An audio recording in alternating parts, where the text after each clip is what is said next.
Hello everyone. Welcome to the 15th Ako Para sa Bata Conference.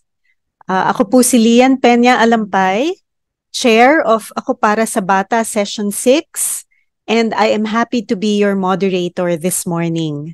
So the Child Protection Network Foundation is celebrating the 15th year of the Ako Para sa Bata Conference, a continuing education program for individuals and professionals in the front line of child protection work. Ako Para sa Bata 2023 with the theme Usapang Lusog-Isip, Mental Health para sa Bata is presented by the Australian Aid, UNICEF, and the Child Protection Network Foundation. So welcome to the Ako Para sa Bata Session 6, entitled Pagpapatibay sa mga sistema ng pagkalinga, lusog-isip ng mga kabataan at ng mga tagapangalaga, or strengthening systems of care, enhancing wellness for youth and caregivers. So ang ating brief introduction to this session lang, no? It is well established in the scientific literature that the mental and emotional well-being of caregivers can impact the well-being of the children and youth under their care. So promoting the optimum development of young people requires significant psychological resources on the part of caregivers. No? Hindi po madali magpalaki ng bata. Okay? So be they parents, teachers, social workers, counselors, or others, we all need to provide nurturing attention and support. We need to respond sensitively and appropriately to the needs of children, all while managing our own challenges, stresses, and difficult emotions, no? Tao lang po, no? Ika nga, no? Lahat tayo may kanya-kanyang challenges. So bukod sa pangangalaga sa ating mga anak, sa mga bata, tayo rin, no? Kailangan din nating pangalagaan ang ating sarili. Okay? So it's so important that we are well and feel supported so that the multiple caregiving systems surrounding children and youth are strong, no, and are able to respond to children's needs in all contexts. So this session tackles this theme in the three contexts of caregivers: in the home or residential care setting, for teachers and counselors in schools, and also service providers in workplaces and communities. So caregiver well-being is associated with child mental health and well-being. Mental health challenges of caregivers increase the risk of ill health and less optimal development among children and youth.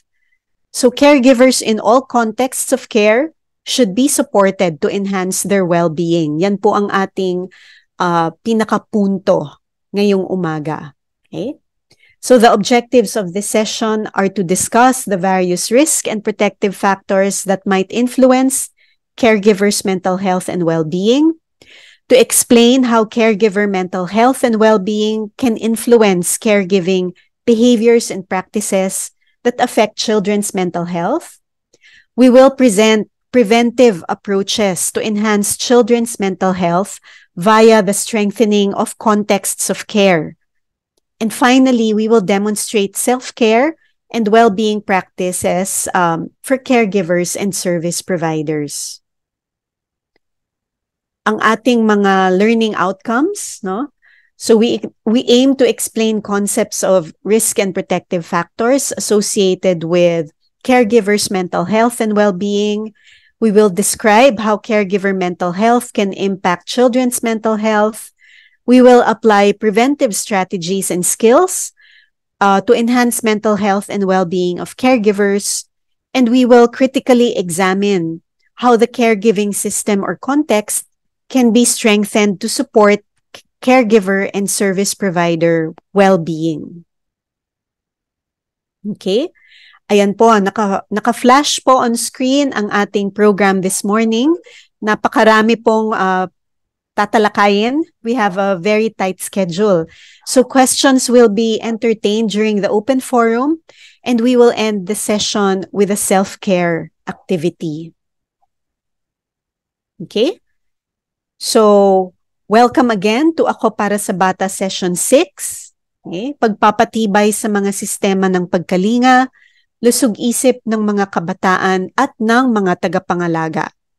So we hope everyone learns as much as they can. So let's proceed with the first presentation. So our resource person is an associate professor in the Division of Social Sciences at the University of the Philippines, Visayas. To present Caregiver Mental Health is Children's Mental Health.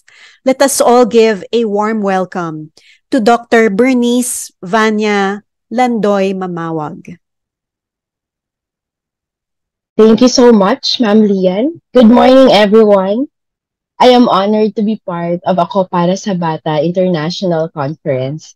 My task this morning is to talk about the risks and protective factors associated with parents and caregivers' mental health and well-being, to underscore the association between caregiver mental health and well-being with parenting behaviors and how these impact on children under their care. My presentation follows this outline. First, I will talk about the frameworks on parenting, parental stress, and family relations. I will then talk about the evidence from research that supports these frameworks and implications for interventions. I will zero in on one evidence-based parenting intervention that we have systematically adapted and rigorously tested in various modes in the Philippines. And finally, I will end my presentation with some key takeaways. In 1984, Jay Belsky published his paper outlining the process of parenting. This theory became a classic among parenting and family psychologists, with over 4,400 citations in scientific literature. According to Belsky's model, shown here on the slide, parenting is determined by multiple factors, like the parent's social and psychological resources. In the context of our discussion, and I would like to emphasize that the model also highlights that parenting impacts child development. A large volume of research has been done in relation to Belsky's model. Research has consistently found that parenting that is low in positivity, ibig sabihin low in positivity, ibig sabihin low in warmth and sensitivity, and high in negativity, ibig sabihin harsh, inconsistent, and overreactive, is associated with lower levels of child social competence, academic achievement, emotion regulation abilities, and elevated levels of internalizing and externalizing behavior problems. One may wonder what accounts for these positive and negative parenting behaviors. The model indicates parents' developmental history, marital relationships, work, social network, child characteristics, and personality, including parent psychological resources. When parents are psychologically thriving, they're expected to parent well. The opposite may be true for parents whose psychological resources are continuously challenged, for instance, by clinical depression or elevated depressive symptoms. Maternal depression, whether clinical depression or elevated depressive symptoms, have consistently been associated with impaired parenting. It could be that depression compromises mother's cognitions, behavior, and affect, which in turn contributes to the neglect of children's socio-emotional needs. Depression may also have a detrimental impact on mothers' abilities to take their children's perspective into account, reducing their ability to provide sensitive care. Research has shown that fathers' depression also affects parenting. Moreover, research has shown that socioeconomic status may moderate the impact of depression. In one meta-analysis, a group of researchers found that the association between maternal depression is weaker in families with adequate financial resources compared to families who were financially disadvantaged. Even in the absence of depression, material deprivation impacts on family life. In a study among American samples, caregivers who reported greater experience of material deprivation invested less on their children and exhibited lesser positive parenting behaviors. These, in turn, were associated with children's poor cognitive and social emotional outcomes. Parents who are distressed about having to raise a family with limited resources have also been found to use inconsistent discipline and decreased parental monitoring, and these contribute to more frequent parent adolescent conflict. Filipino fathers' experience of stressful events, particularly those that are economic in nature, predicted hostility and aggression towards their school age children. These results are consistent with the family stress model and highlights poverty's impact on parenting and parenting's corresponding impact on children's adjustment. The model explains that acute and chronic stressors put parents and children at risk for experiencing psychological as well as relational problems. The frameworks and corresponding empirical evidence highlight the need to provide evidence-based support to families to ensure parents' psychological well-being and children's psychological well-being. If we're concerned about children's well-being, we must support parents. The models and empirical evidence also suggest that we must target parents in the most vulnerable contexts. This is consistent with the buffering effect model, which posits that support is beneficial because it ameliorates or mitigates the impact of stressors. There is empirical evidence that evidence-based programs play a very salient role in the context of stress and has been found to be associated with positive parenting among low-income and homeless mothers. One such evidence-based program is the Masayang Pamilya para sa Batang Pilipino program, or Happy Families for the Filipino Child. The content of the program emphasizes caregivers' learning skills for strengthening relationships with children and effectively managing challenging child behaviors. The content also incorporates stress reduction based on mindfulness techniques and physical exercises. In turn, these components are hypothesized to reduce harsh parenting and child maltreatment, increase parental involvement in the child, and reduce parents' emotional reactivity and stress. These components are operationalized in the MAPA program in the illustration of a happy family or masayang tahanan. The walls of the house form the foundation for a strong parent-child relationship and include sessions on one time, using of praise, and talking about feelings. The roof represents positive forms of behavior management, such as redirect and consequences. A key idea is that if the walls of the house are strong, then the roof will be easier to maintain. In the past 8 years, we have systematically adapted and rigorously tested MAPA in various settings. For instance, we have adapted the Parenting for Lifelong Health Teens program. Locally, we call it MAPA Teens for parents and adolescents aged 10 to 17. For the Teens program, we recognize the expanded role of the adolescent in the household and include sessions on keeping safe in the family and family budgeting. UNICEF Philippines, in its 2022 country report, identified the expansion of coverage of MAPA as one action point in strengthening mental health and psychosocial support systems and services for children and adolescents. This recommendation is particularly important in low and middle income countries where investments on children and adolescents' mental health via the healthcare system have been limited. Aside from the face-to-face MAPA programs, we have developed and tested MAPA Chat, or a chat version of MAPA delivered via Viber for parents of children aged 2 to 17. In this chat version, a facilitator meets the parents in an online chat session once a week in a period of 8 weeks. Similar to the in-person MAPA program facilitators use comics to elicit parenting principles from parents. Program facilitators also use videos to introduce new content. Parents are given home activity assignments to practice skills with their children. So these are the modules of MAPA Chat.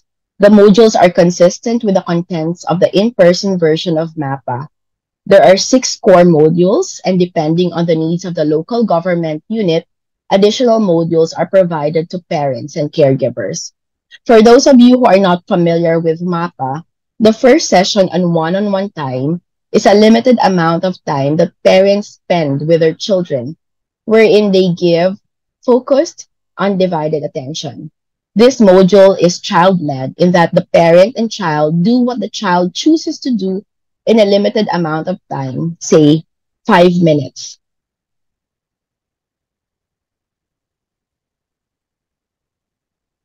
In 2021, we also collaborated with DSWD to adapt and integrate MAPA into the electronic family development sessions.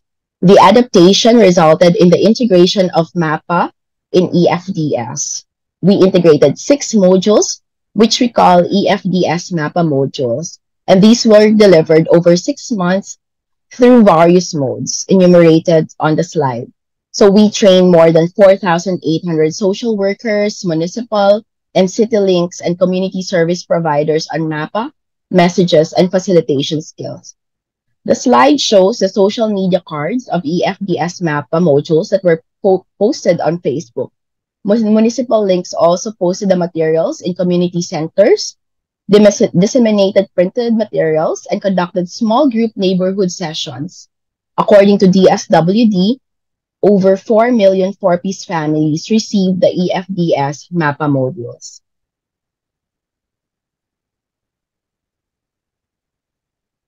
Finally, we also developed MAPA Text, an automated text messaging service for parents and caregivers of children aged 0 to 17 delivered via Messenger. Users receive daily positive parenting messages in the form of texts, audios, videos, comics, and GIFs. We also adapted MAPA for delivery in selected residential care facilities for children under the Program Management Bureau of DSWD. Social workers and focal persons received MAPA training, and the program was implemented in the first quarter of 2023. Now, I would like to show you the results from the different trials of our MAPA programs. For MAPA Kids, aside from the significant reduction in child maltreatment, we also found less dysfunctional parenting, less child problem behavior intensity, less daily child behavior problems, more daily positive parenting behaviors, more parental self-efficacy, and less intimate partner violence. For our MAPA Teens trial, we found less child maltreatment, improvements in parent-adolescent relationship, less adolescent depressive symptoms, less adolescent behavior problems, and less adolescent witnessing of family violence. So if you're interested, these are the publications from our different trials.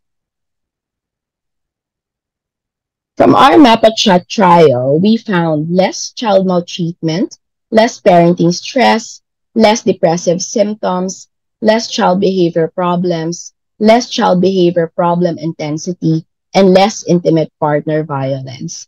And finally, from our trial of MAPA in residential care facilities for children, we found less child maltreatment, less support for corporal punishment use, less parenting stress reported by house parents, and less child negative moods and feelings. All in all, the presentation underscores the need to support children and adolescents by ensuring the well-being of their parents and caregivers. We could support the well-being of parents and caregivers through evidence-based parenting support. These parenting programs, such as the Masayang Pamilya para sa Batang Pilipino program, work to reduce the coercive cycle between parents and their children, reinforce desirable child behaviors, and lessen parenting stress. Therefore, parenting support could improve parent well-being and in turn, children's well-being. Before I end this presentation, I would like us to do Tumigil ng Sandali, which is embedded in MAPA. MAPA parents and caregivers report that the practice of tumigil ng sandali allow them to be mindful and to reduce their stress. I will give instructions in Filipino. Maging komportable sa iyong pagkakaupo. Ilapat ang iyong mga paa sa sahig. Ipatong ang iyong kamay sa iyong mga hita.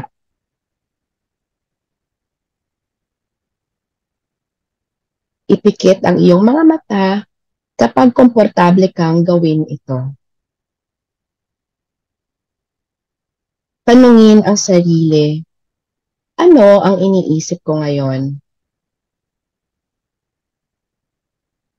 Pinapansin ang iyong mga naiisip.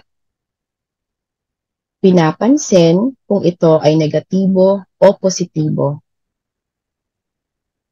Pinapansin ang iyong damdamin. Pinapansin kung ito ay kaaya-aya o hindi.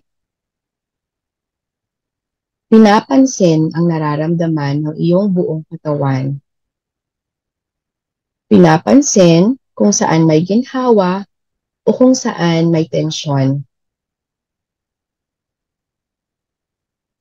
Ngayon, ibinabaling ang pansin sa iyong hininga. Sundan ang iyong hininga papasok sa iyong katawan.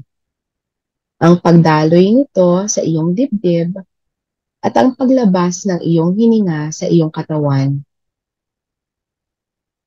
Pwede mo ring ilapat ang iyong kanang kamay sa iyong tiyan.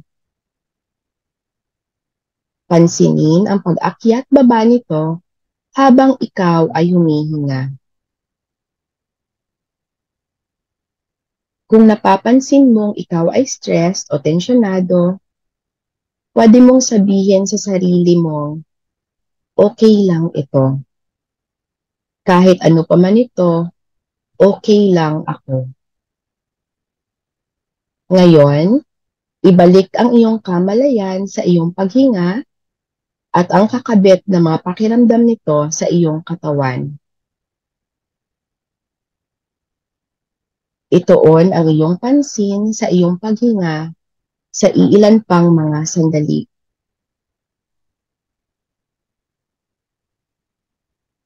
Ngayon, pansinin ang nararamdaman ng iyong katawan. Pansinin din ang mga tunog sa loob at labas ng silid.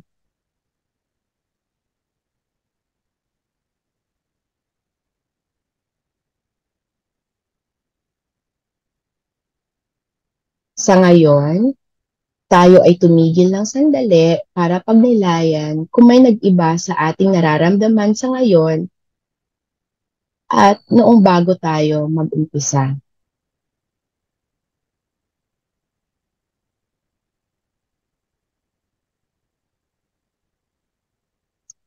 Kapag handa ka na, buksan ng dahan-dahan ang iyong mga mata.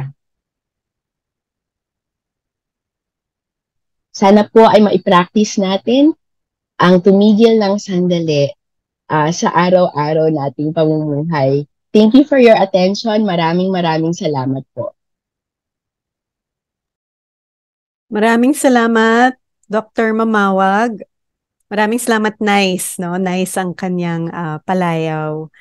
So nakakatuwang malaman, no, na ang ating mga parenting program ay hindi lang para sa bata, no? Pero talagang para magbigay ng suporta sa magulang at nababawasan yung kanilang stress, tumataas yung kanilang ginhawa pag nagpa-participate sila sa mga programang ito tulad ng MAPA. Okay? Nakita ko sa chat, merong mga nag-i-implement ng MAPA. Maraming salamat po, no? So, we move on to our next resource person. Ayan. So, from the family, ngayon naman, ibang konteksto, no? So, in our next session, our speaker is the Chief of Party of USAID Renew Health and a professor at the Department of Psychology in the Ateneo de Manila University. So, to present preventive interventions in the school context, Lusog Isip para sa Kabataan Education or LIKE program, let us all give a warm welcome to Dr. Maria Regina Hechanova.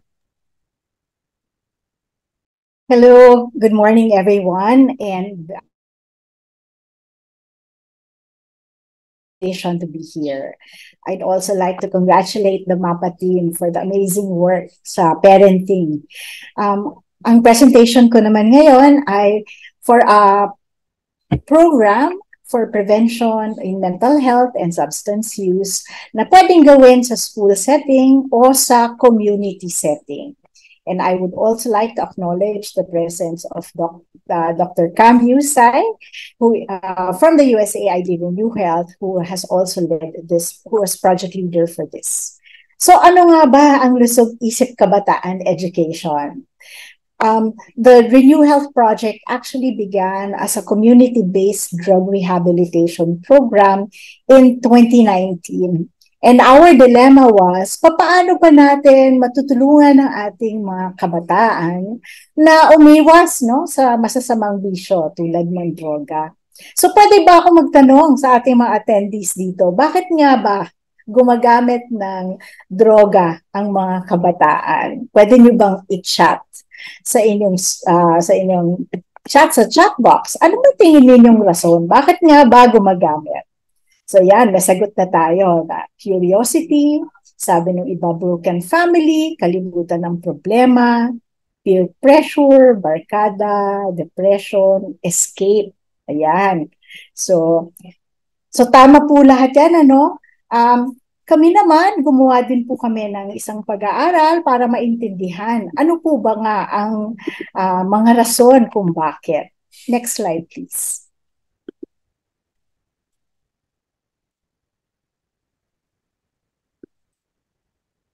Ayan. So, dito sa aming pag-aaral among the factors that predict drug use among students, nakita namin na oo, problema. Nag-umpisa sa mga problema na nararamdaman nila. This can be family, this can be financial, this can be academic, at yung iba, love life, ang mga pinag-uugatan ng problema. At yung mga bata na nasa-stress dahil sa mga problemang to ay madalas sila yung parang yung urge to use nag-uumpisa dito sa stress, no? Nakakaramdam ako ng hindi ko nagugustuhang pakiramdam.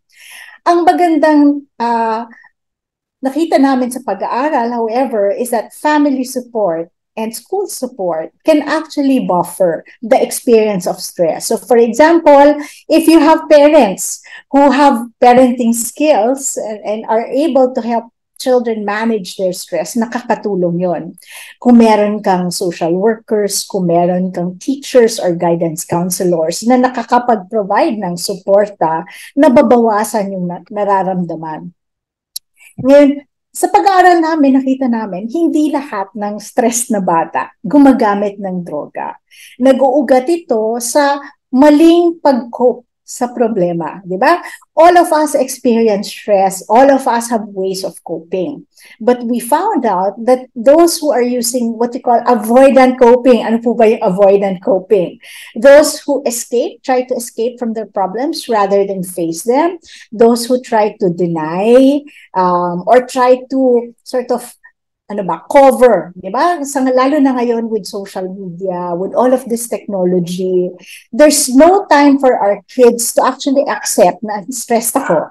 Usually, instinct is I will just busy myself with social media. I will just pretend it does not exist. So in a way, that's avoidant coping.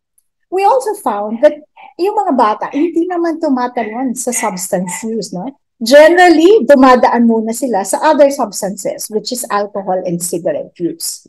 But, tama kayo, na yung tendency to use these substances actually depends kung meron silang peers na gumagamit din. Obviously, when you have peers who use, medyo maaaring nakaka-influence din sila. And so what we're seeing here is that if we actually want to prevent drug use, hindi tayo pwedeng tumalon sa, or pagsabi lang ng just say no to drugs. If we really want to prevent drug use, we need to start where it begins, which is helping them manage their stress and helping them manage peers who might influence them. And so this is the root of the Lusog Isip Kabataan education program. We wanted to help kids develop social competence as well as skills to socially influence peers who might be using. What does evidence say about what works and what does not work? So umpisa tayo sa ano bang hindi nag-work. One session lectures, just say no, na pananakot, does not work.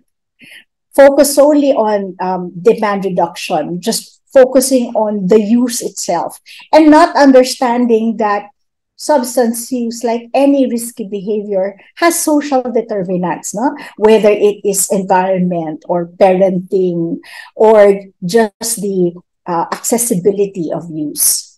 Just say no campaigns actually have not found to be working. So the DARE program, there's no evidence that it actually works. But what works? There is robust evidence that improving the life skills of adolescent does work. Why? Kasi nga kanina nakita natin na if you don't know how to cope with your stress, then there is a tendency to use, maladaptive coping and substances. So if teens are taught how to manage their stress better, they may not be likely to use substances. Social influence and countering norms. So kung may barkada ka, if you have a lot of classmates using, how do you go against those norms and just say, and say, no, that's not for me. A systems approach, which includes parenting, environment, social determinants, does help. And especially for adolescents, harm reduction helps. Meaning, for example, rather than saying, wag kayong uminom at all, which might not be very realistic, maybe we need to teach them, if you're going to drink, how do you do that safely para hindi ka malagay sa risk, no? There are also refusal skills that we can teach them. Paano nga ba humindi? And may strategies yan. Tayo Pilipino kasi hindi tayo magaling humindi. So minsan sasabihin natin, saka na lang. That's not a good way kasi it opens the door for other occasions. So there are strategies that we can teach our kids. So this is what the Lusog Isip Kabataan education program is about. The goal is to improve the well-being and prevent substance use by improving how students and teenagers cope with stress. It's a 6-module program. And at the end of the program, the goal is for our participants to be able to understand ano nga ba ang cause ng stress at anong epekto nun sa akin. Ano nga ba ang healthy and unhealthy ways of coping. And how do I actually avoid substances? And how do I create a healthier lifestyle? There are the modules in actually don't begin with substance use because we understand that substance use actually begins with the experience of stress. And so we talk about lahat ba ng stress masama? Ano bang pwede kong gawin kapag ako ay stressed? Ano bang epekto ng sigarilyo, alak at droga? Ano bang pwede kong gawin para maiwasan? At ano gagawin ko pag pinipilit ako? At paano ba maging maginhawa? What we tried to do is to create a program that was easy to deliver for teachers, peers, social workers, anybody working with children. So we created a series of videos na pwedeng gamitin as part of PsychoEd. Tapos pagkatapos nito, pwedeng iproseso para hindi mahirapan yung facilitators na mag-aralin pa yung content, mag-memorize ng information. What ginawa namin, we partnered with the Bonifacio Art Foundation or BAFI, which is also the group that created Mind is School, which is shown on Signal TV. And these videos are also available on YouTube. The program itself is just 45 minutes kasi tinaon namin, nakasya siya sa classroom, no? Sa homeroom period, halimbawa. And each session is about 45 minutes. One video is about 20 minutes, pero kinat po namin na siya into 2 10-minute videos kasi nga medyo yung attention span ng ating mga bata ay paliit ng paliit. So sa bawat module meron tayong video, may discussion, tapos may video ulit or may exercise. So para siyang madaling ipatakbo. Pwede siyang gawin in a class, pwede rin siyang gawin in small groups para mas madali siyang i-facilitate. So just a little bit about like. Lusog Isip Kabataan Education, caring for adolescent mental health and preventing substance use. Bakit mahalaga ang like? Sa Pilipinas, isa sa 10 kabataan ang nakakaranas ng katamtaman hanggang sa matinding depresyon. Ipinakikita ng mga pag-aaral na sa panahon ng pandemya, maraming kabataan ang nakaranas ng stress, pagkabalisa at depresyon. Iminumungkahi ng pananaliksik na ang mga kabataan na may substance use disorders o problema sa paggamit ng sigarilyo, alak o droga ay may kasabay na sakit sa isip o mental illness. Adolescence, as we all know, is a very crucial period for developing habits that are important for mental well-being. And some adolescents, like our students, are actually affecting the risk of mental conditions. The situation now is very different, especially sa mga nararanasan ng mga kabataan natin. There's a lot of pressures, no? Technology, grades, parents, friends, no? A lot of types of stress na na-experience ng mga kabataan natin. And sometimes, they don't know how to cope with it. And sometimes, ito yung scary part, no, that they engage into like vices, no, sigarilyo, alak. And the worst scenario is drugs. Bilang tugon, binuo ng Department of Health at USAID ang Lusog Isip Kabataan Education o LIKE. Ang LIKE ay isang psychoeducation intervention program na naglalayong tulungan ang mga kabataan na matuto at maglapat ng mga diskarte sa pangangalaga sa sarili upang mapabuti ang kanilang pangkalahatang kaginhawaan at maiwasan ang paggamit ng sigarilyo, alak at droga. Sa pamamagitan ng LIKE, magagawa ng mga kalahok na ipaliwanag ang mga sanhi ng stress at ang mga epekto nito sa pang-araw-araw na buhay ng isang tao. Tukuyin ang malusog at hindi malusog na paraan ng pagharap at unawain ang kahalagahan ng epektibong pagharap sa stress upang mapabuti ang pangkalahatang kalusugan at kaginhawaan ng isang tao at magawa ang mga diskarte upang maiwasan ang paggamit ng sigarilyo, alak at droga at gumamit ng mas healthy na mga alternatibo upang mapanatili ang isang malusog na pamumuhay. May 6 na modules ang LIKE na may mga titulong, lahat ba ng stress ay masama? Ano ang pwedeng gawin kapag stressed?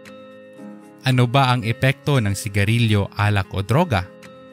Paano maiiwasan ang paggamit ng sigarilyo, alak o droga? Ano ang gagawin ko pag pinilit ako gumamit ng sigarilyo, alak o droga? Paano maging maginhawa? Kasama sa bawat module ang isang episode mula sa Season 5 ng Mind is School. Sa 6 na 25 minutong yugto ng season na ito, sinusundan ng mga manonood ang mind-moving adventure ni na Mikey, Mario, Kyra, Simon at Manong G na gumagabay sa kanila sa isang serye ng mga pakikipagsapalaran kung saan makakakilala sila ng mga mental health allies at experts. Join us as we explore Mind School, the coolest marketplace for science and art ideas. How about we tackle stress as our adventure for today? This is a special place where we can explain what happens to the human brain when we experience something like stress. Let's go straight to the answer, giant brain! So natutunan ko rin po kung ano ba yung SAD o yung tinatawag po nating sigarilyo, alak o droga at ano po ba yung mga epekto nito sa atin. Particularly ano ba yung mga hindi magandang epekto nito na maaaring makasira hindi lamang ng ating kalusugan kundi pati na rin ng ating buhay. Ang pilot ng teacher-facilitated like ay sinagawa sa Don Honorio Ventura State University kung saan ang mga guro ay nag-facilitate ng like bilang bahagi ng kanilang edukasyon sa pagpapakatao sa mga estudyante mula grade 7 hanggang grade 10. Dito na italaga ang grade 7 at 9 students sa treatment group habang ang grade 8 at 10 students naman ay sa weight control group. Sa pananaliksik na ito, lumabas na ang top 3 stressors o nagpapastress sa mga kabataan ng DHVSU ay school life balance, uncertainty of the future, at performance sa kanilang pag-aaral. Ayon din sa resulta ng pre-test at post-test, mas tumaas ang scores ng treatment group tungkol sa knowledge o kaalaman tungkol sa mental health at substance use, attitude o pagtingin laban sa substance use, at coping o pagtugon sa stress kumpara sa weight control group.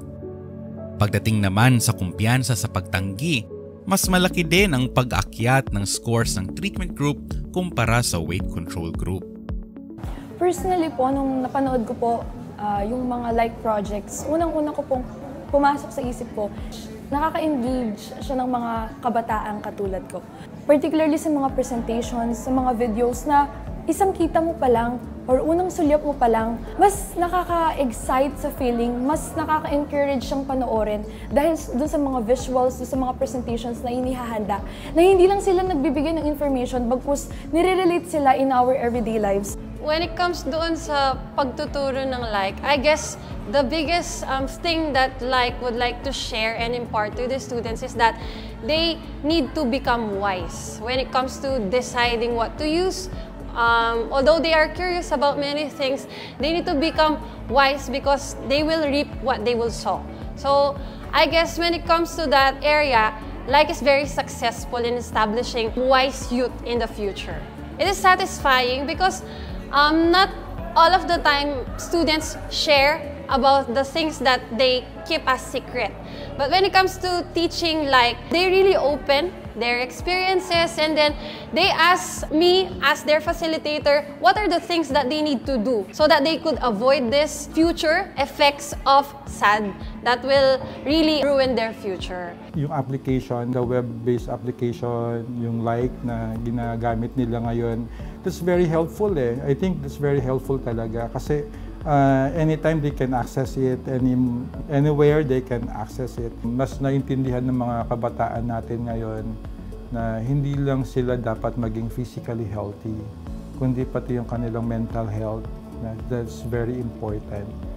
And paano nila ma-maintain yung na maging mentally healthy, lalo na sa mga demands ng academics. Ang pilot ng peer-facilitated like ay isinagawa sa Ateneo de Manila University kung saan ang mga mag-aaral ng BS Psychology ay nag-facilitate ng like bilang bahagi ng kanilang NSTP at service learning. Hello, ako si J-Love, isa sa mga natulungan personally ng like modules. Natulungan ako nito bilang isang peer facilitator pero isa ding youth na nangangailangan ng healing mula sa mental health problems. Yung like modules, ito yung nagbibigay sa atin ng platform to discuss mental health and substances and vices and other related topics about it. So when we discuss these things, we also empower not only ourselves but also our peers to give us a sense of community and a sense of dependency with each other.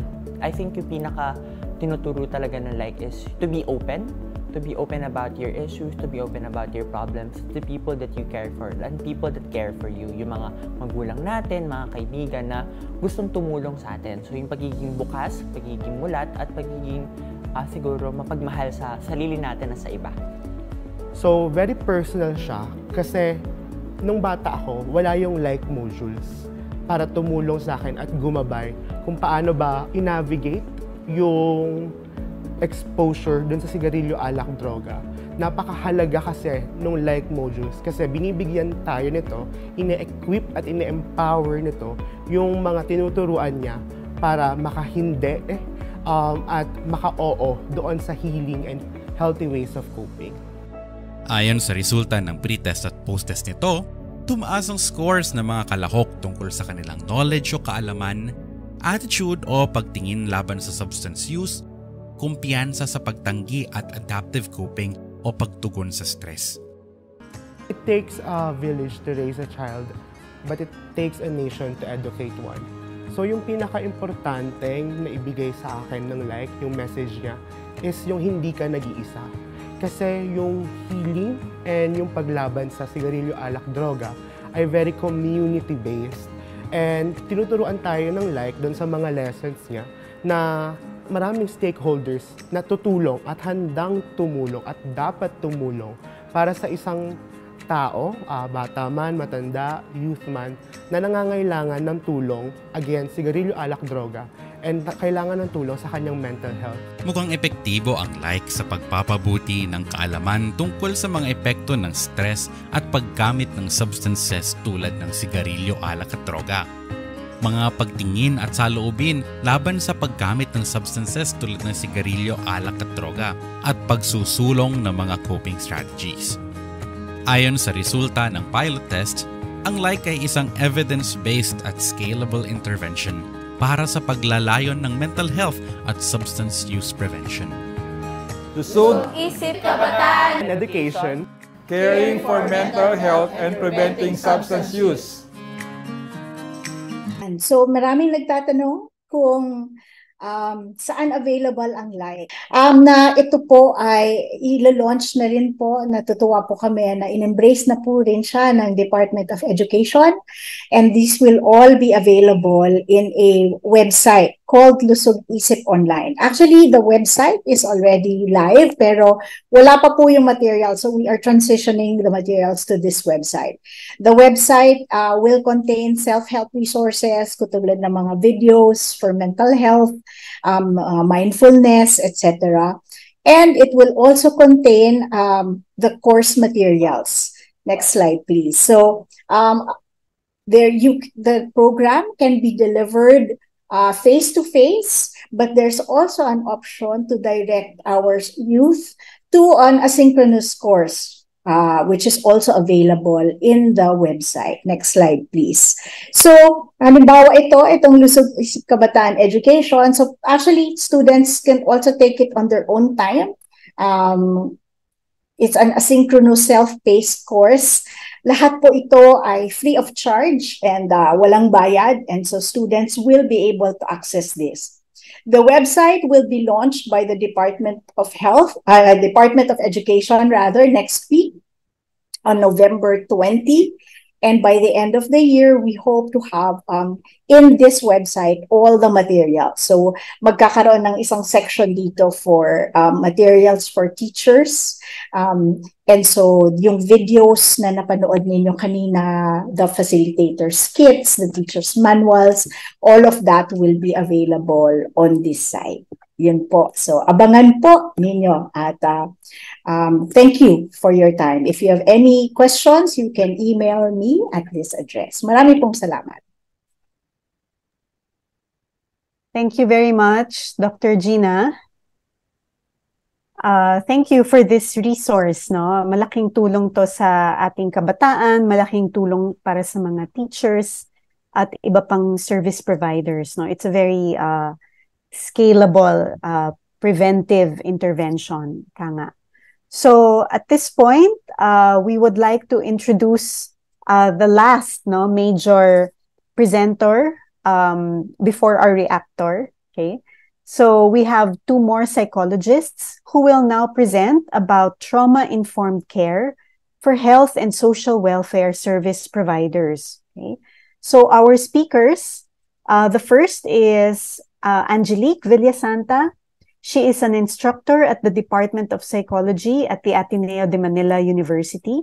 She is also a psychologist at the University Gender Hub in the same university.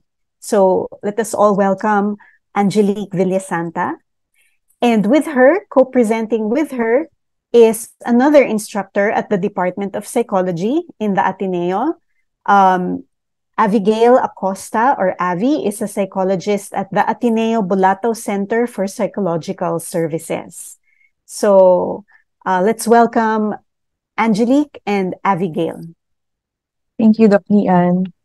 And thank you also to Doc Gina and Doc Nice for sharing your presentation. So it's nice to hear that there are ways to support parents, ways to support schools also as they do their work of supporting children. So in this presentation, Avi and I will be talking about trauma-informed care for health and service welfare providers. Okay. And some learning objectives that Avi and I wish to highlight or bigyang diin in this presentation are the following. So applying preventive strategies and skills to enhance mental health and well-being of caregivers, critically examine how the caregiving systems or contexts like the school, home, workplace, and community can be strengthened to support caregiver and service provider well-being.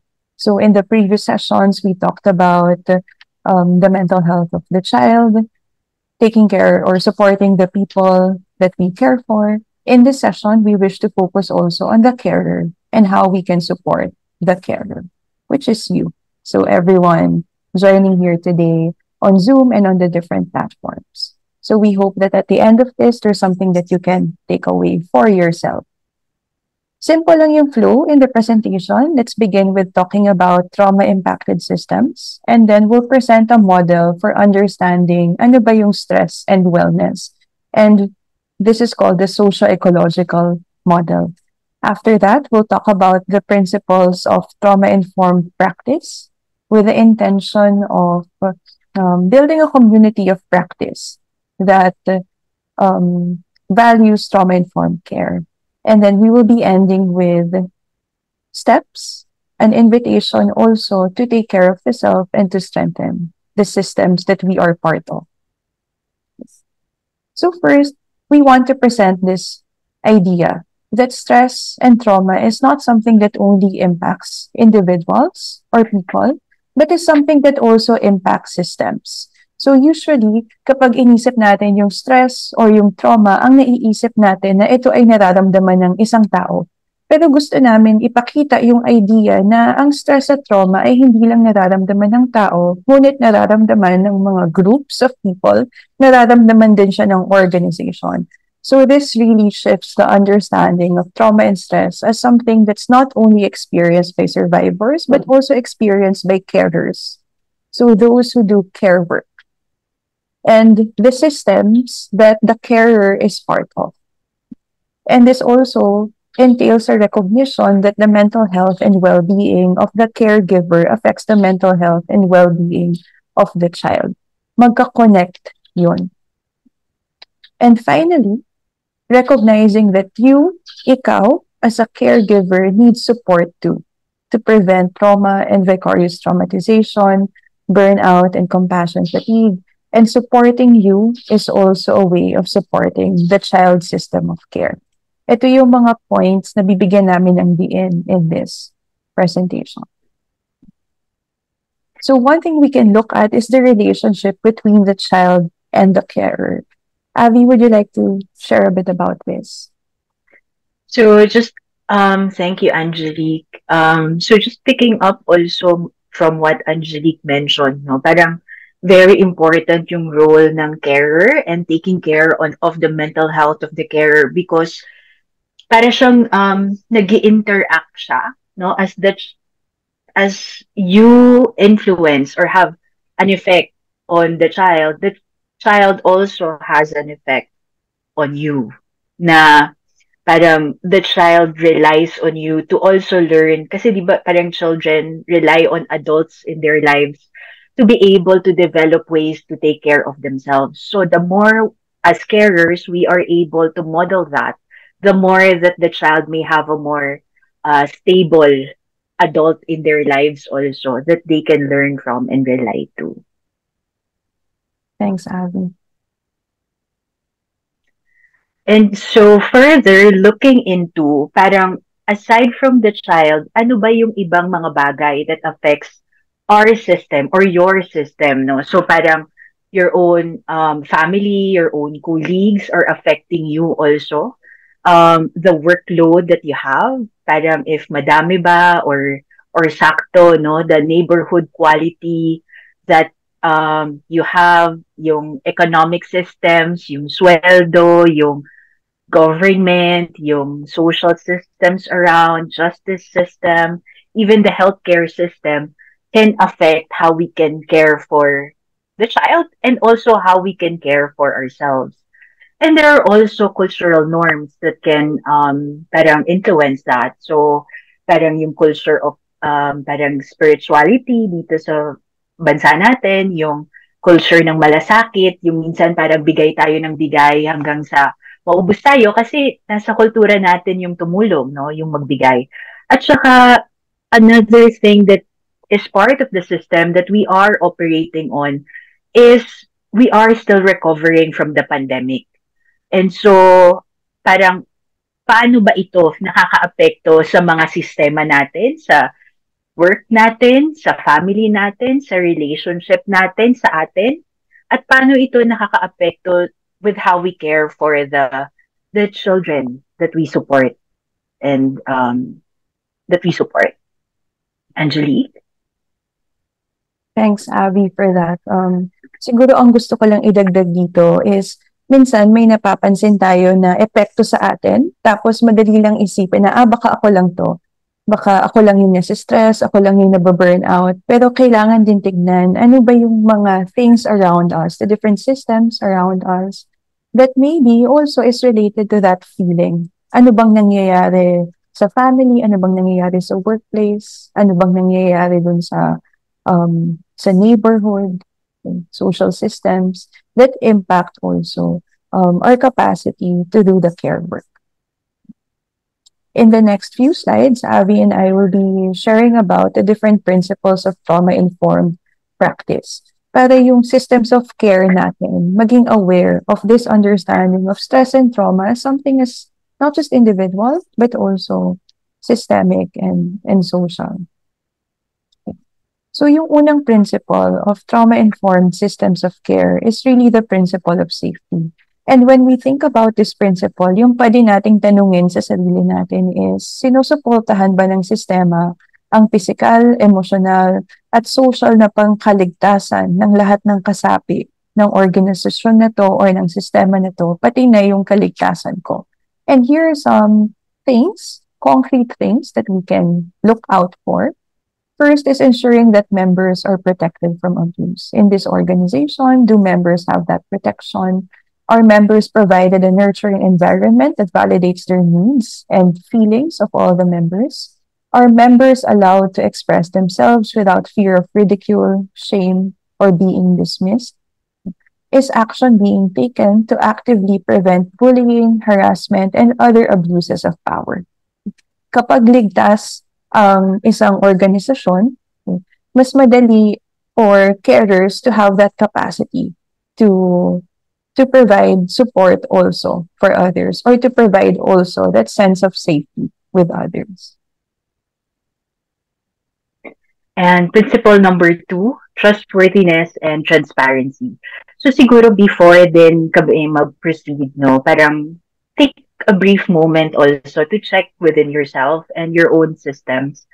How is it given the principle that we are presenting? So for principle number 2, mapagkakatiwalaan ba yung sistema? Can you trust the support systems that you have? No, like the organization, the relationships that you have, your family, your workplace. no? And when we talk about trustworthiness and transparency, this includes being kaya nyo i-express yung feelings ninyo, expectations ninyo, and values nyo to other people in the system or in that organization. And this can entail that parang pwede kang maging bukas. At the same time, no, parang the organization is also transparent when it comes to the decisions that are being made by the organization. And the idea is that dahil nga may transparency, tapos pwede ka rin maging bukas sa sarili mo, that there will be a trust, and you can maintain trust within your relationship with your organization. Members should also be well informed about policies and procedures that may impact how you perform in the organization. So malinaw yung expectations also. The third principle is peer support. A question we can ask is, sinusuportahan ba ng sistema ang lahat, kabilang na ako? So a supportive system is a system where members understand the impact of stress and trauma on individuals and groups, meaning it's not taken against each other. If, for example, one feels burnt out, hindi nasisisi yung isa kasi may pagkakaunawaan na baka mabigat yung epekto sa kanya, baka mabigat yung dinadala niya. It's also a place where members support each other. Leaders and supervisors institute also best practices to help members manage their stress. Yung self-care, ibig sabihin, hindi lang siya duty ng individual carer, but there are systems in place to support that. Members also have access to mental health services. And finally, the system provides opportunities for self-care. Pang-apat, principle number 4, empowerment, voice, and choice. So, pinapahalagahan ba ng sistema ang pagbibigay lakas at boses sa lahat ng kasapi? So, this means that everyone gets to have, parang napapakinggan, no? So, napapakinggan yung ikaw, napapakinggan yung bata that you are providing support to, because when one is able to express their voice and their voices are heard, this enables the caregiver to gain a sense of control over their own lives. It allows us to parang recognize na may strength, no, dahil nga nababahagi natin yung mga karanasan natin at even yung mga opinions natin, at nare-reinforce nito yung ating sense of competence. Mahalaga din na magkaroon ng parang input and feedback mechanism. So like ikaw, pwede mong kausapin, let's say, yung supervisor mo, and at the same time to ask for feedback, and at the same time parang your supervisor can also talk to you and ask for feedback. So it creates an environment wherein the members are able to, parang we are supporting the members to advocate for themselves. Principle 5 is collaboration and mutuality. Pinapatating ba ng sistema na kaming mga kasapi ay kapantay at hindi mas mababa. So in an organization that is trauma-informed and advocates for trauma-informed care, merong leveling or pagkapantay-pantay ng power distances with members in the system. Walang masyadong nakakaangat, wala masyadong sobrang mas nakakababa. There is also a demonstration that growth, wellness, and development happens, and there is that sharing of power. There's also a recognition that everyone has a role to play in that system. Okay? Lahat merong contribution, lahat merong responsibility, lahat ay kasapit. There are also spaces where members have space to take part in decision-making, choice, and goal setting. And lastly, cultural, gender, and historical issues. Ginagalang ba ng sistema ang lahat ng uri ng pagkakaiba? No, so parang na-recognize ba yung gender differences or parang yung cultural differences, even religious differences within the organization, no? So able to move past cultural stereotypes and biases and offering access to culture and gender responsive services. At ini-incorporate ito, hindi lang siya practice, but also ini-incorporate ito within protocols within the organization. So, given that, now what we just shared, let's take a moment to pause for now, and maybe you can type your answers in the chat box also as you reflect on this. What is one thing that you need from your systems of support, and how can you communicate it to those around you? At the same time, you can also check in within yourself. So yung una, tinatanong natin ano yung kailangan natin. Pangalawa, tinatanong natin parang ano yung kaya kong ibigay, no? Para makapag-create ng safe, trustworthy, supportive, empowering, collaborative, and sensitive community for me and my peers. So just taking a moment to reflect on that, and if something comes up, feel free to type it in the chat box or in comment on Facebook. Next slide, please. So again, like what Angelique mentioned, transitioning our understanding from self-care, taking care of the carer of you, is not an individual duty. It's not just the responsibility of one person. It is a community practice. So wouldn't it be nice if we can create a community that supports each other, looks after one another, and cares for each other? So now that we're talking about we're done talking about the systems, let's bring the focus back to you as the carer, no? And I'm sure you guys are familiar dun sa konsepto na tinatawag na compassion fatigue. Compassion fatigue is actually an occupational hazard for those in the caring profession like us. And this is the cost of caring because we have a desire to help and relieve the suffering of others, pero minsan nakakapagod. And this has an effect on our belief system, how we make sense of things, how we connect with people in our lives, how we view the world. And this can manifest and affect not just our way of thinking, but our bodies, our emotions, and even the way our relationship with our God. So this typically happens after a period of prolonged stress when helping others. So in the next slide, as I go through it, maybe parang you can also do a bit of a check-in for yourself if you may be experiencing compassion fatigue. So these are some of the things to look out for.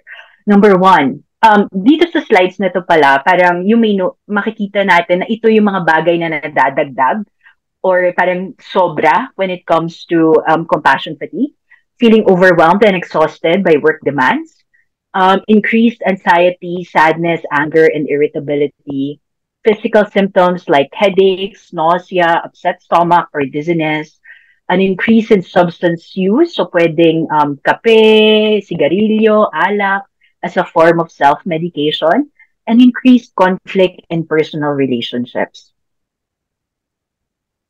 Ito pa yung ibang mga symptoms na usually struggles naman natin or nahihirapan tayo or nawawala sa atin. Difficulty concentrating and making decisions, difficulty with sleep and sleep disturbances. Minsan, our appetite is affected also.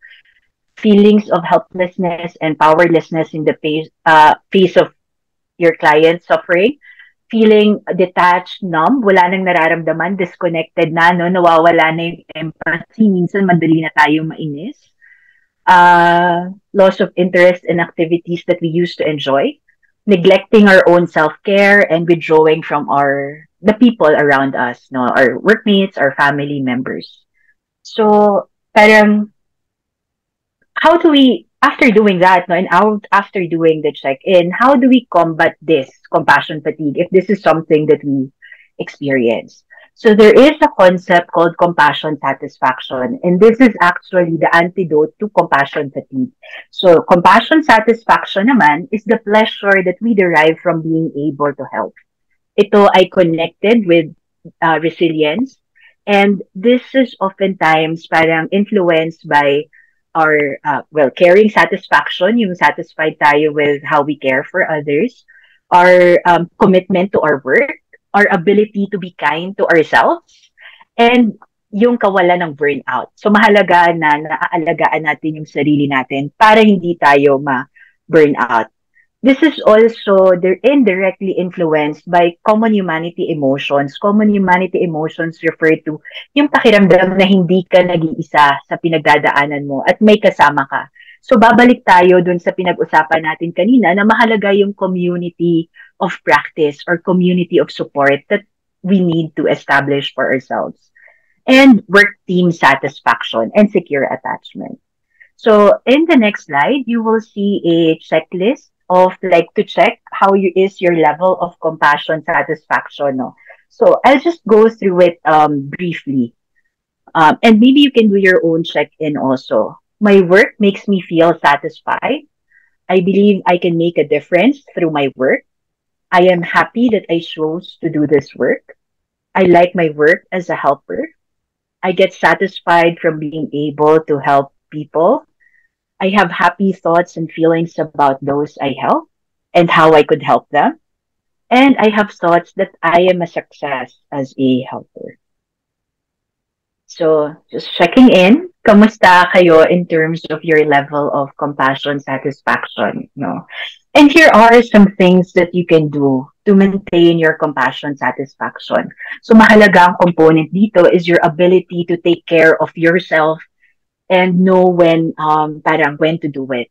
So some of the 10 things to do each day for caregivers. One, nakakatulog ka ba ng sapat? Nakakakain ka ba ng sapat?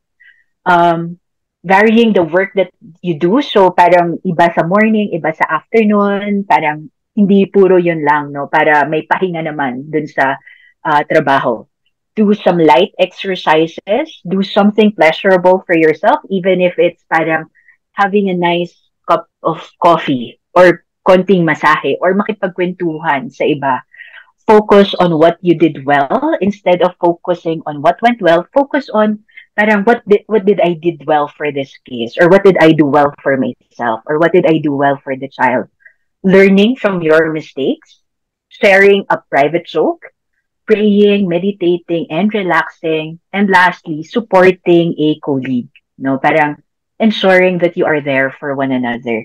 So I would like to end with this quick self-care check-in exercise. And I hope that this is something also that you can bring home with you and you can practice on a regular basis.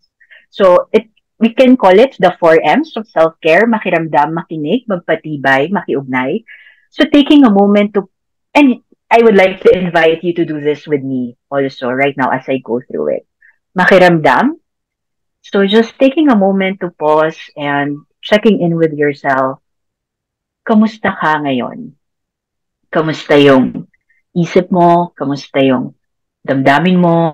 Kamusta yung nararamdaman mo sa katawan? No, parang kailangan mo ba ng tubig? You know, or gutom ka na ba? Just checking in.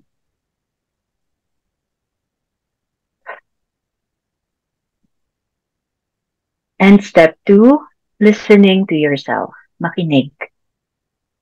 Checking in and asking yourself, what is it that you need at the moment? Kailangan mo bang huminga? Kailangan mo bang mag-pause? Kailangan mo bang just, sit straight? Just noticing that. Checking in, what is it that you need? Third step, magpatibay. Can you give yourself what you need? So if you're thirsty, can you give yourself water? If you need a pause, can you pause for now? If you need a hug, maybe you can ask someone for a hug after this, no? And if you can't give yourself what you need now, kailan mo to kayang ibigay sa sarili mo? Or kailan mo ibibigay ito sa sarili mo? And last step, if there is a need, and as you need it, connect with your sources of support. Kailangan mo bang lumapit sa katrabaho, kaibigan, sa alaga mo, no, or sa pet or something? Kailangan mo bang lumapit sa organization? Just making sure also that you connect. You don't do this alone, and you connect with other people. And lastly, taking 3 deep breaths.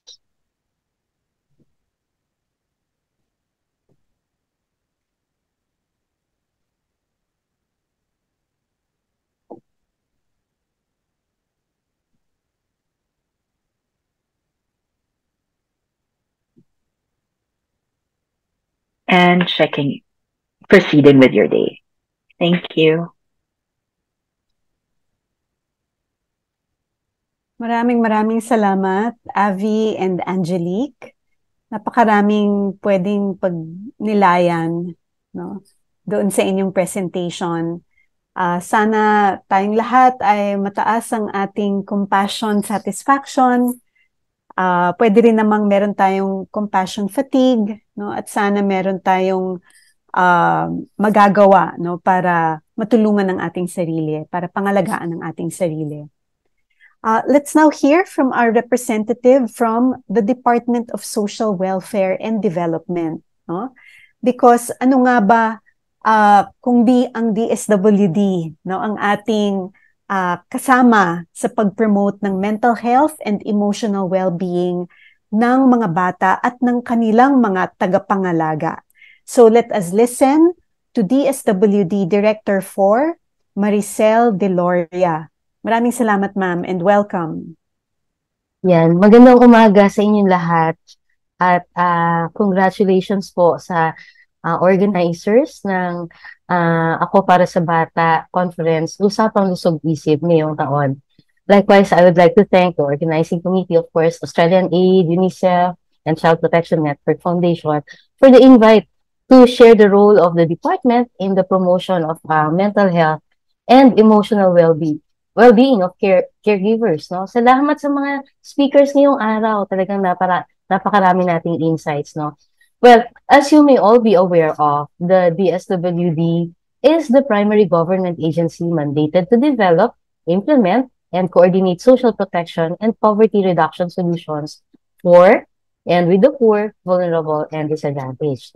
As such, the reach of its programs and services goes far and wide, many of which encompass mental health of caregivers.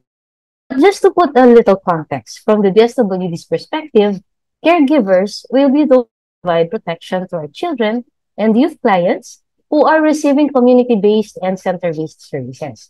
As such, this will include parents, biological, adoptive parents, substitute parents, such as licensed foster parents, legal guardians, certified surrogate parents, caregivers. And caregivers may also include social workers and house parents of the DSWD centers and rehabilitation care facilities. So this morning, allow me to walk you through several programs of the department which have mental health components. Of course, wait.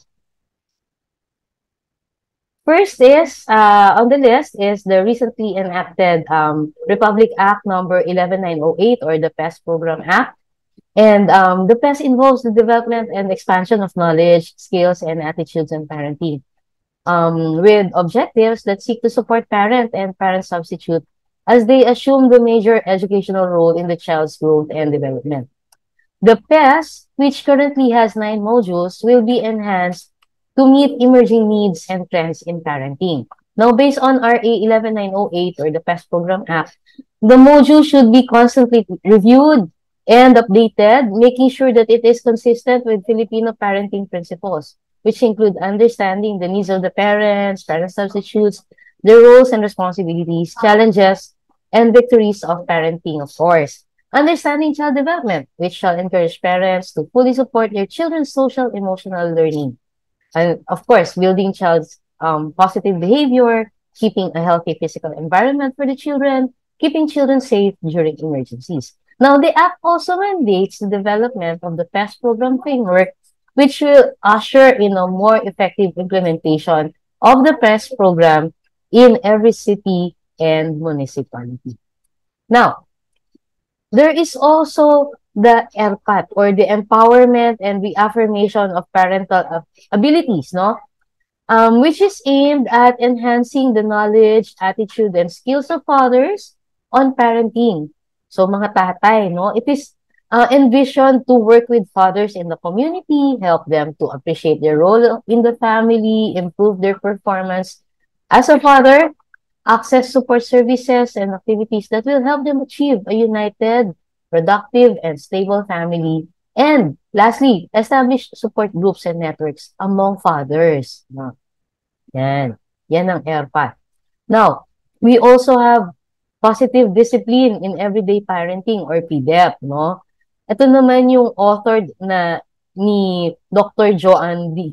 Durant, no, which originated in Canada and is built on 4 principles of effective parenting, which are focusing on identifying long-term goals, providing warmth and structure, understanding how children think and feel, problem solving. It espouses discipline through a child's rights perspective, incorporating two-way communication, giving the child a voice, engaging the child in problem solving, and respecting the child's humanity, individuality, and dignity. And of course, use of mentoring and scaffolding as concepts in parenting. Sabi nga, positive discipline in everyday parenting aims to transform the parents' views of their role from one of control and coercion to one of respectful mentorship and collaborative problem solving. And so the aim is not to change the children's behavior, but to change the way that parents understand and respond to children's behavior. Now, shifting their orientation away from punishment and toward respectful conflict resolution. So may mga activities po na ginagawa para ma-develop yung skills ng parents along that. Now, we also are engaged in early childhood care and development, no? There, which is focused on building strong foundation naman for the holistic development and learning of children during the early years, no, from 0 to 3 years old. Now, our engagement in the ECCD allows the DSWD to enhance the knowledge and skills of the staff of the center for them to have a better understanding, no, of the emotional and psychosocial needs of children in those age, no, between 0 to 3 years old. Okay. And then we have what we call naman the EPAF law, or the Enhanced Population Awareness and Family Life Orientation, which is among the core interventions naman of the Unlad Kabataan Program, or the UKP. And this is the DSWD's flagship program for out-of-school youth and other disadvantaged youth, all of which aim to promote the total development of youth, of course. Now, this was developed to inform and educate the youth on the implication of rapid population growth to the Filipinos' quality of life. Now, IPAFLO's main purpose is to motivate the youth to delay marriage until such time that they are already economically prepared and socially mature to regulate family size and assume responsibilities towards spouse and, of course, their children. Okay. Now, of course, one very important program of the DSWD are the programs and services implemented in the residential or non-residential care facilities. We have a total of 76 centers, no, across the country, and all of this provide services that promote mental health and well-being of individuals and their families who, for some reason or another, are temporarily taken in the center, not just for shelter or day services, but also for them to be provided with a holistic and multidisciplinary services and allow them to manage the impact of the traumatic experiences that they have undergone and ensure that their mental health and emotional well-being are preserved. Of course, we also have MAPA, no? It was mentioned, it was presented by our speaker earlier that the DSWD, particularly the Program Management Bureau, has collaborated with the Parenting for Lifelong Health Philippines to adopt, no, the evidence-based positive parenting program that they are implementing, no? And particularly, we have implemented this among the social workers and house parents in the residential care facilities for children to support our house parents to use positive parenting approaches and improve their relationships with the clients and manage their stress as well. And of course, we are also undertaking specialized trainings like trauma-informed care for social workers and house parents in partnership with A Child's Trust, no? A Child's Trust is our nurture or our action, World Vision, International Justice Mission, and of course UNICEF. So we also have in-house continuing training for our psychologists and psychometricians. So kasama dyan yung mga trauma-informed care, no? And also yung iba pang mga trainees for our social workers and house parents. Okay. So, recently, we also launched a study on mental health and well-being of our DSWD frontliners, which will look into the stress levels naman of the DSWD workers in the centers, no? Workers of Pantawid, and of course, yung workers din ng implementers ng ating assistance to individuals in crisis situation, and other workers implementing community-based programs and services. Now, the study shall come up with a set of proposed interventions and programs that will ensure wellness and well-being of DSWD frontliners. No?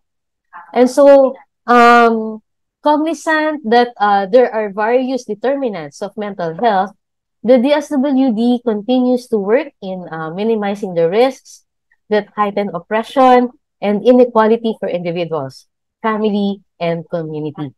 We at the DSWD continue to develop innovative and programs and social technologies that seek to increase resiliency, no, for individuals and the community. It may not always be perfect, no, but programs and services rely much on listening to the live experiences of people with mental health conditions. We are also aware that through programs and policies implemented through a whole of society approach, kasama lahat po, no, determinants and further strengthen mechanism that foster mental health and well-being, encourage greater participation of children and youth, creating possible avenues where they can freely and safely express themselves, have opportunities to exercise their rights, and become contributing members of the society. I have always believed, both from a professional and personal perspective, that the reason for Ako Para sa Bata exists and continues to thrive is because we, all of us here, have a stake on this, and because it is our nature to care for our families, our colleagues, to people we serve, and our accountable, no, we are accountable, no, as a community of carers, no, focused on and guided by our true north of love for children. Thank you and magandang umaga sa inyo lahat.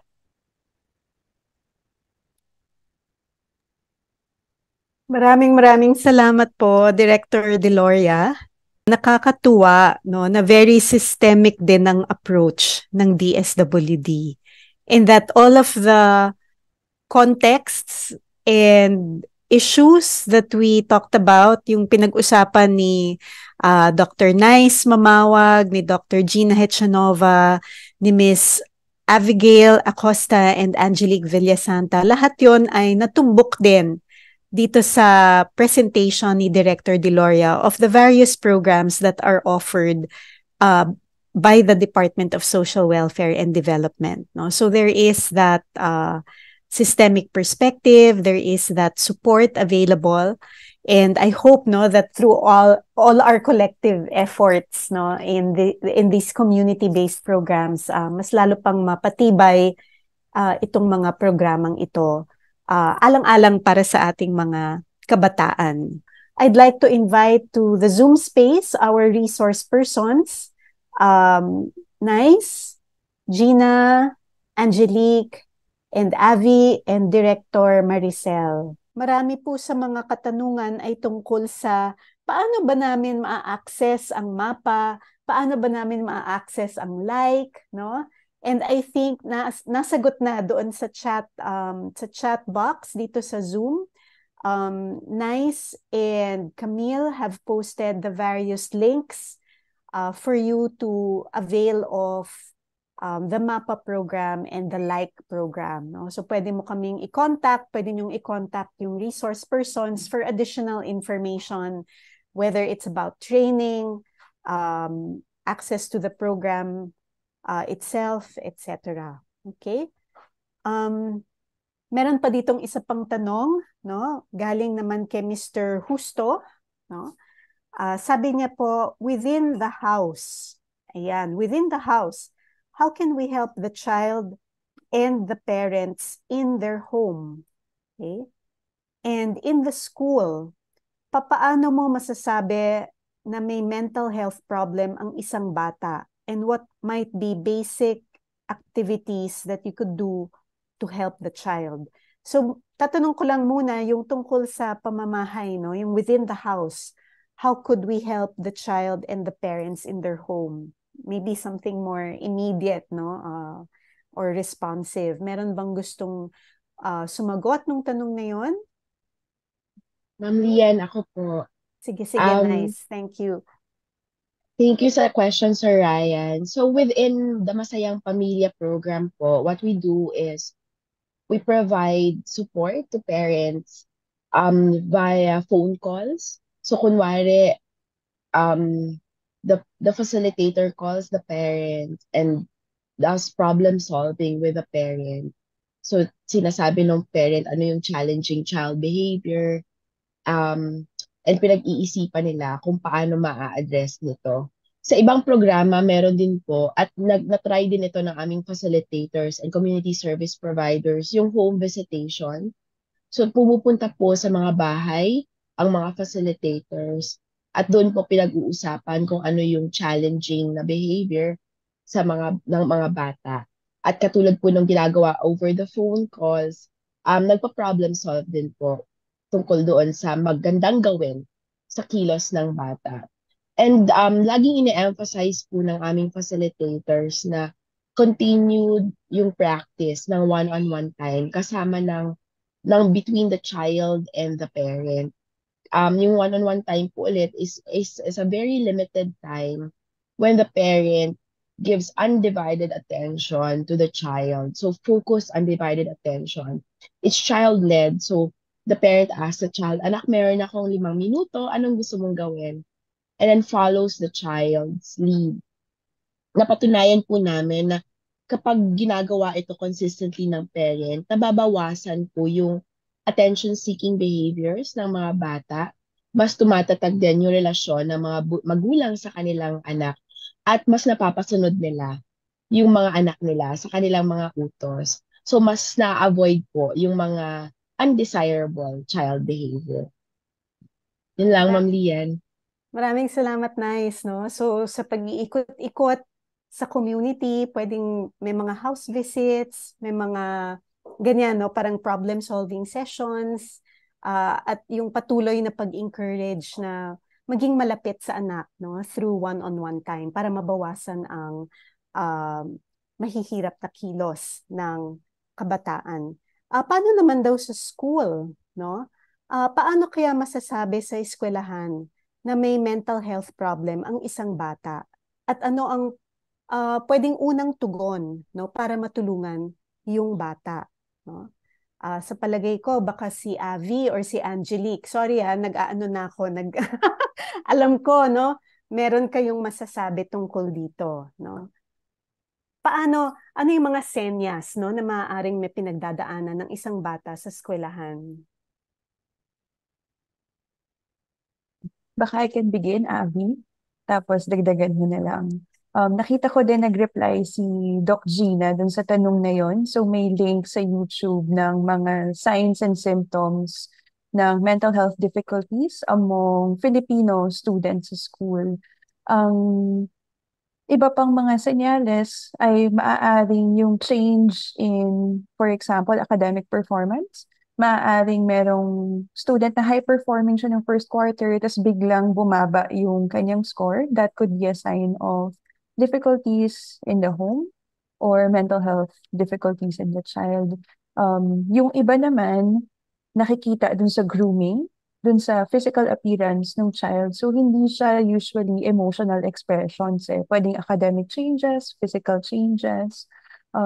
Minsan lumalabas din sa mga sagot kung may reflection paper or kung may sharing sa class, the content of these difficulties. Avi, may gusto kang idagdag?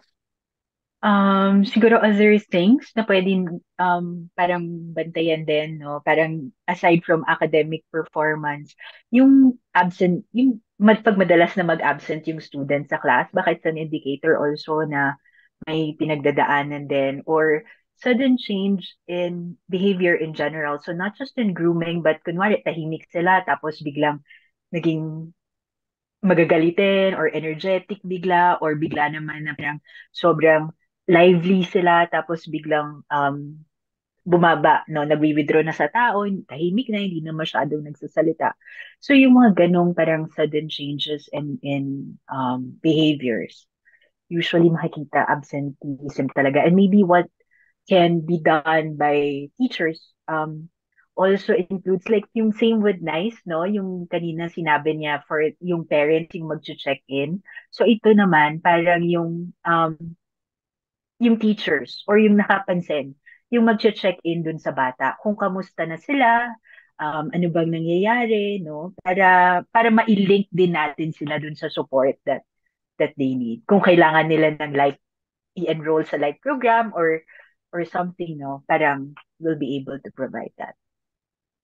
Maraming salamat, Avi and Angelique. And Doc Gina also posted sa ating chat box a resource on psychological first aid, no, which is something that everyone can do to respond to someone who is in need, no, at that particular moment. Meron din po tayong huling tanong para naman po kay Director Deloria, no. Sabi po ng ating participant, napansin po niya na merong limited seminars and trainings for the house parents at caregivers in the residential center facilities na ino-operate ng LGUs, no? So, ano po ba ang pwedeng magawa daw banda doon? Kasi sabi niya, napakahalaga po doon sa residential care house parents, no, na merong ganung support. Ito po yung mga residential care facility sa LGU level. Yeah, oo. Salamat po sa interest, no, ng ating mga local social welfare offices na mag-undergo ng trainings para sa kanilang social workers at house parents sa mga centers na ino-operate ng ating local government units. Napakarami po nito, no? Kasama po dito yung mga bahay pag-asa, no? Meron din tayong mga centers for young women, no, or girl children, meron tayong mga ganyan, meron din mga centers for women, no, na ino-operate ng ating local government units. At kami naman po sa DSWD, no, meron po kaming mga ina-undertake na mga iba't ibang trainings for social workers and house parents para sa kanila, sa mga local government unit na mga implementers, no. Ito po ay pinapangunahan ng ating SWIDBI o yung ating Social Welfare Institutional Development Bureau, no. Sa ngayon po, ang ating ahensya ay pinapalakas yung ating DSWD Academy, kung kaya ang SWIDBI po ay nagde-develop na po ng at ine-enhance yung iba't ibang mga training modules, no, training programs, yung ating mga curriculum na ganyan para patuloy na ma-enhance at ma-develop yung skills ng ating mga local implementers, no. Hindi lang para sa centers, kundi pati na rin sa ibang mga community-based programs and services. Now, kung kayo po ay interesado sa iba't ibang training, maaari po kayong mag-reach out, no, sa amin pong SWIDBI na ganyan dito sa central office. Maaari po namin i-key in yung kanilang number. Makikita nyo rin po yan sa website ng DSWD, no? Yan po ang sa central office. Ngayon po, kung kayo po ay nais naman talagang may agaran na makausap sa inyong lokalidad, pwede po kayong makipag-ugnayan sa ating DSWD field office or regional field office na ganyan, o kaya yung ating tinatawag na SWAD, no, o yung ating Social Welfare and Development Office na nasa mga probinsya po.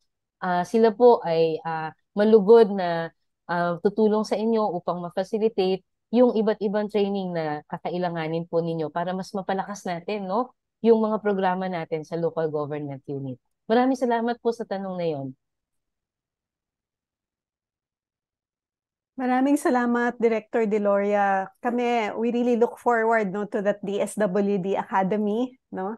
Napaka timely and important resource yan for all service providers at the community level. And thank you for reminding us, no, of the different sources of support also for social workers at the local level. Okay? But thank you very much to everyone, no, for participating. So muli, ako po si Lian Alampay.